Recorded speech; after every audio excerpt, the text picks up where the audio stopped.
বজালিত কৃষকৰ ৰূপত বিধায়ক ধৰ্মেশ্বৰ ৰয় হাল বাই ৰঞ্জিত চাপ ওৱান ধানৰ শুভ উদ্বোধন কৰে বিধায়কগৰাকীয়ে।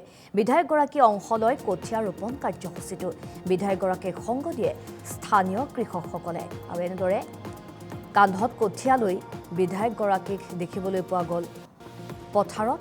আৰু বজালিত কৃষকৰ ৰূপত এনেদৰে বিধায়ক ধৰ্মেশ্বৰ ৰয়ক দেখিবলৈ পোৱা গ'ল। হাল বাই ৰঞ্জিত চাবন ধানৰ শুভ উদ্বোধন কৰিছে বিধায়কগৰাকীয়ে। বিধায়কগৰাকীয়ে অংশ লয় কঠীয়া ৰোপণ কাৰ্যসূচীটো। বিধায়কগৰাকীক সংগ দিয়ে স্থানীয় কৃষকসকলে।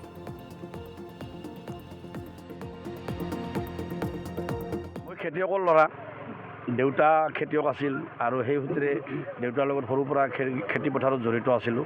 আৰু আজিও মোৰ পৰিয়ালটো জীৱন ধাৰণ প্ৰক্ৰিয়া সম্পূৰ্ণ খেতিৰ ওপৰত। গাখীৰ, মাছ, ধান এইবিলাকৰ লগতে আমাৰ জীৱন পৰিক্ৰমা জড়িত। গতিকে আজি মই ইয়াত হাল বাইছোঁ, ট্ৰেক্টৰ মাৰিছোঁ, এইটো নতুন কথা নহয়। মই সৰুৰ পৰা হাল বাইছোঁ, ট্ৰেক্টৰ মাৰিছোঁ, পথাৰত গৈছোঁ, ভুই ৰুইছোঁ, কঠীয়া আনিছোঁ, এইটো মোৰ সৰুকালৰ অভ্যাস। আজি বজালী জিলা কৃষি বিভাগৰ উদ্যোগত আমাৰ দৈচিংৰিত এনেকৈ কঠীয়া ৰোপণ কাৰ্যসূচী এটা জিলাভিত্তিক ল'লে আৰু মোক তেওঁলোকে আমন্ত্ৰণ জনালে। বিধায়ক হিচাপে মই আহিলোঁ আৰু খেতিয়কৰ সন্তান হিচাপে পথাৰত নামি গ'লোঁ। শিপিনীয়কৰ লগত একেলগে ভুই ৰুলোঁ, হাল বালোঁ, ট্ৰেক্টৰ মাৰিলোঁ। গতিকে মনটো খুব ভাল লাগিল। অতীতৰ কথালৈ মোৰ দেউতাৰ পৰিয়াললৈ সঁচাকৈ মোৰ দেউতা নাই, দেউতা ঢুকোৱাৰ এবছৰ হ'ল।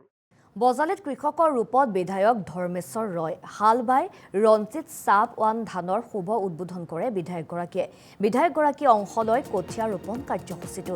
বিধায়কগৰাকীক সংগ দিয়ে স্থানীয় কৃষকসকলে। আৰু এনেদৰে কান্ধত কঠীয়া লৈ বিধায়কগৰাকীক দেখিবলৈ পোৱা গ'ল পথাৰত।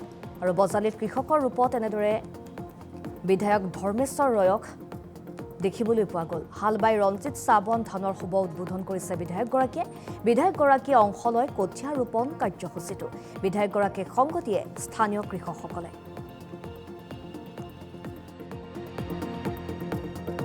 মই খেতিয়কৰ ল'ৰা, দেউতা খেতিয়ক আছিল আৰু সেই সূত্ৰে দেউতাৰ লগত সৰুৰ পৰা খেতি পথাৰত জড়িত আছিলোঁ।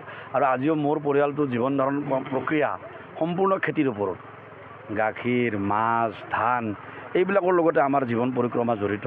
গতিকে আজি মই ইয়াত হাল বাইছোঁ, ট্ৰেক্টৰ মাৰিছোঁ, এইটো নতুন কথা নহয়। মই সৰুৰ পৰা হাল বাইছোঁ, ট্ৰেক্টৰ মাৰিছোঁ, পথাৰত গৈছোঁ, ভুই ৰুইছোঁ, কঠীয়া আনিছোঁ, এইটো মোৰ সৰুকালৰ অভ্যাস।